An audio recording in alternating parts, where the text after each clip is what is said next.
You being around Suge Knight, out of curiosity, who were some of the celebrities Suge Knight was messing around with?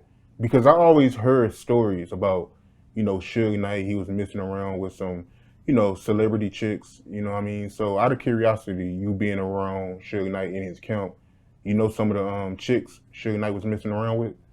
Besides Mysa, Biggie's baby mama, Sally Richardson, that was kind of like Pac's. Halle Berry, that's one. Halle Berry? Yeah. Suge Knight was messing around with Halle Berry? Yeah. Tell me about that. First of all, you gotta understand who Suge Knight was at this time. He was a young dude, millionaire, plus, you know what I mean? So he had access to all the Hollywood women.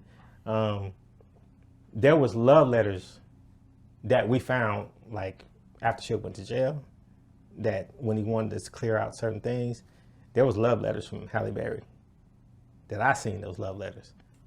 So, but I had seen Halle Berry at the studio. I just never knew who the hell she was there for. So you seen Halle Berry at Couthon Studios? Oh, yeah. I just didn't know who she was there for. And you seen the love letters with your own eyes? I seen the love letters later, yeah. Like real love letters, like she was into him at the time. And you said that Suge Knight was messing around with Sally Richardson? Because I know Tupac was messing around with her, so they both everybody was trying to get at Sally Richardson at the time. It's just who wound up with her. Tupac. So Mysa, Puff Daddy baby mama Mysa.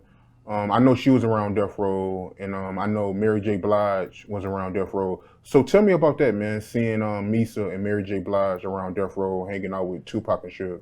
Yeah, my first time seeing Mary was like, I seen her at Can-Am, and again, I never wanted to be, that's what Suge always said, let the stars be the stars, you the producer, be the producer, don't be a groupie to nobody. So I knew there was cameras in the studio at all times. So first time I bumped into Mary, I just said, "Hey, what's up, Mary?" and just kept it moving like she was some regular person. But once I got back, that's Mary J. Blige. But maybe a couple of weeks after that, we went to a bowling alley and to meet up with Suge. And at the bowling alley, it was Mary J. Blige, and it was Mysa. Mysa was with Suge, and Mary was with Pac, which was weird to me because I was cool with KC from Jodeci, and that was her boyfriend at the time. So I was kind of put in a fucked up situation where I'm like, shit, I'm sitting there with she with Pac right now, and I'm cool with KC. So it's like, oh man, I don't know how to look at this whole situation. I mean, it was a regular situation. It was kind of crazy because there was no security around. It was a regular bowling alley with regular people there. It was fans coming up. Hammer was there also. So you got to imagine how this looked. It was like some midnight bowling type shit, you know what I'm saying? Where there was only like a certain amount of people at the bowling alley. But could you imagine as a van coming in and you got Hammer, Pac, Mary J. Blige. People might not have known Suge and Mysa that much, but you got at least 3 big celebrities at a bowling alley bowling. And like I said, it was just a regular like outing with like your friends, you know what I'm saying?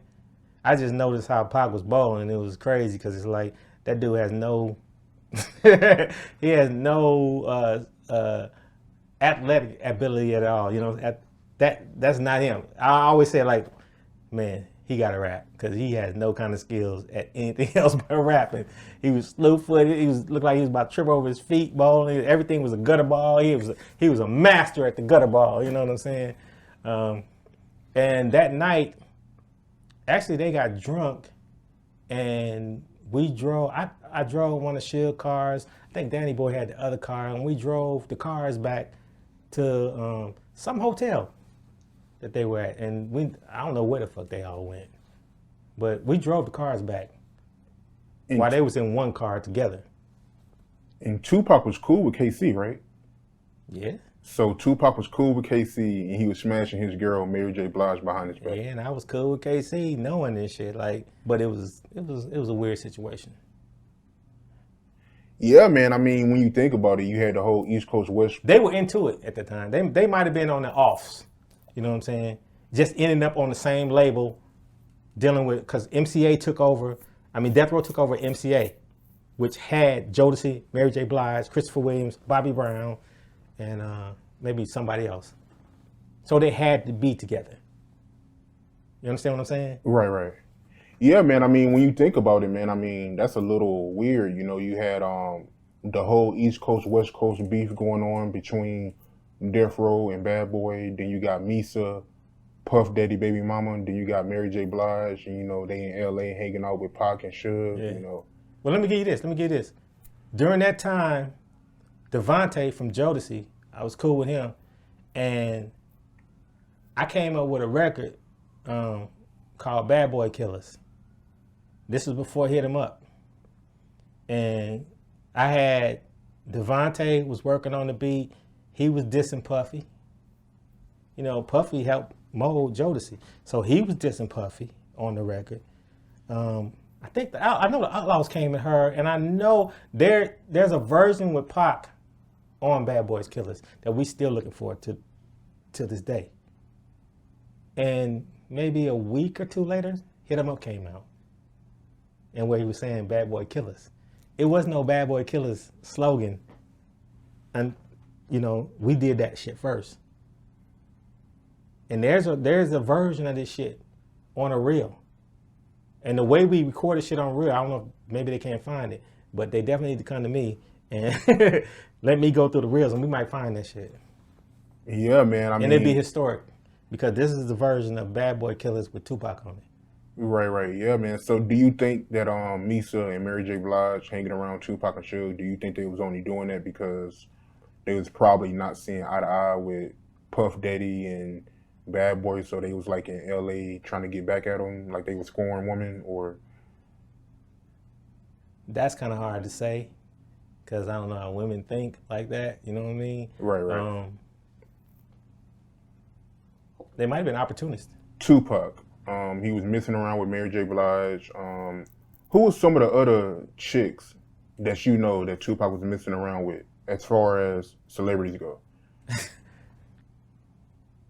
He had everybody calling him. I mean, from Left Eye to Monica, and Monica was on like 15, but she wasn't getting callbacks and nothing like that. But I mean, he had everybody calling him. It was like, you can't name no female from 95, 96 that wasn't calling Tupac. Hold up. So let's backtrack. You said Monica was calling up to the studio trying to get in contact with Tupac? Monica was calling the studio. She couldn't get back there. She couldn't get the phone calls.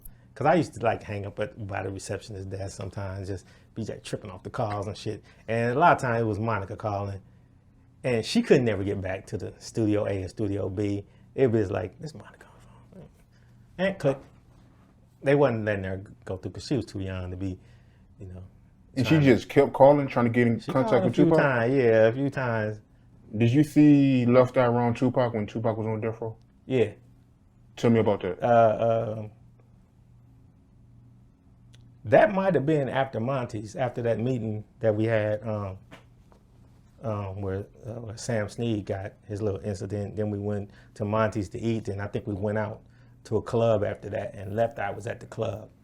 So that was my first time actually seeing them interact with each other, and it was all cool.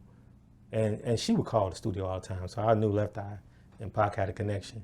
And yeah, I knew Left Eye and Pac had a connection because Pac had family in Atlanta where Left Eye was. Okay, so she was calling the studio just like Monica was. Yeah, but she was getting through. right. Did you ever pick up the phone when Monica was calling, or no? Oh yeah, I heard her voice. I knew it was Monica. So what exactly was she saying when y'all would pick up the phone? Can I speak to Pac? And what we would do was like pick over line 1, whatever, studio 2. Hey Pac, Monica on the phone. I'm busy right now. You know. He busy right now. Can you call back? All right.